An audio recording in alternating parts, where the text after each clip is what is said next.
Conformément à la Constitution congolaise, la gratuité des écoles a été déployée dans une grande partie de la République démocratique du Congo. Quelle sera la qualité?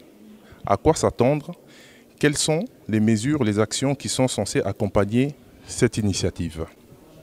Premièrement, je tiens à remercier le chef de l'État sur la prise de sa position, qu'il a répondu aussi, si on va dire, à son projet de société sur la gratuité scolaire. Les mesures prises, je ne suis pas au courant de tout, mais je dirais que pendant des années, l'école congolaise ou l'enseignement congolais n'est plus au niveau de prérequis de l'UNESCO. Je crois que la qualité, si on va dire, au niveau dont nous voyons les études, ou que ce soit l'enseignement congolais aujourd'hui, c'est un niveau très bas. Mais la décision doit être prise au niveau de l'inspection générale du ministre qui vont décider sur l'évolution de la scolarité à Kinshasa.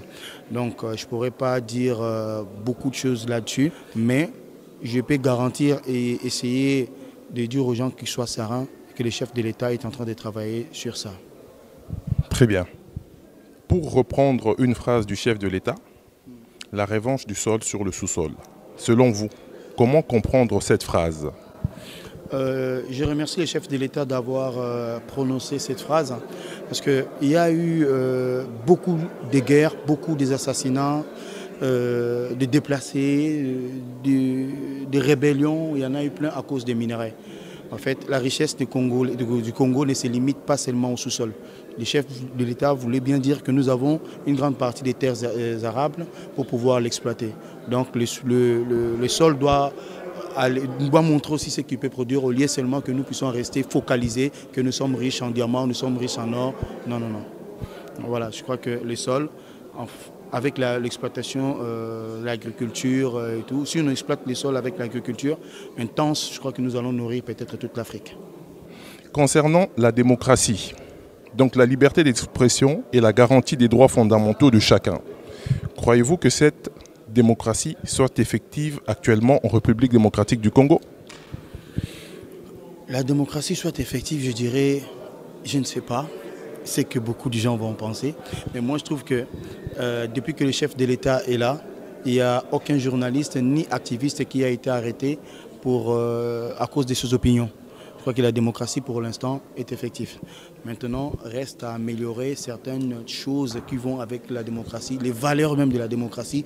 On va dire, on va être plus ample dans les valeurs républicaines, la citoyenneté et tout. Montrer aussi au peuple que la démocratie en soi, ce n'est pas une liberté, liberté à l'extrême, donc faire n'importe quoi. Et la démocratie est là, mais il faut savoir respecter la loi, notre constitution.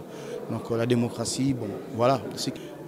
On sent vraiment que cette liberté d'expression existe. Très bien. La liberté des uns s'arrête là où celle des autres commence. Aujourd'hui, comment définiriez-vous la diaspora congolaise dans le monde, en particulier en France? Qu'est-ce qui a été fait pour l'encourager à revenir au pays? Donnez un exemple si possible. Notre diaspora, c'est une diaspora qui est forte. J'ai senti que la diaspora était amorphe lors des précédents régimes. La diaspora n'était pas considérée. Mais aujourd'hui, comme vous venez de le voir, la diaspora est mobilisée, je parle bien de la France, est mobilisée pour reconstruire et pour participer à la reconstruction de notre pays. Et je remercie tous les Congolais résidant en France, faisant partie de la communauté congolaise, de tous ceux qui sont en train d'entreprendre dans les investissements des entreprises à Kinshasa pour donner du travail, l'enseignement, participer. Donc, je sens que la diaspora est en train de participer à 100% au développement de notre pays. Donc la diaspora est solide et nous les soutenons. En tant que président de la communauté congolaise de France, qu'avez-vous à nous dire sur la visite du président Félix Tshisekedi en France? Quel est le message? À quoi s'attendre? Le peuple congolais sont des citoyens et lui c'est le premier citoyen de tous les Congolais.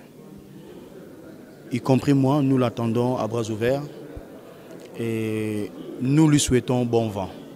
le peuple est avec lui, comme lui aussi est avec nous.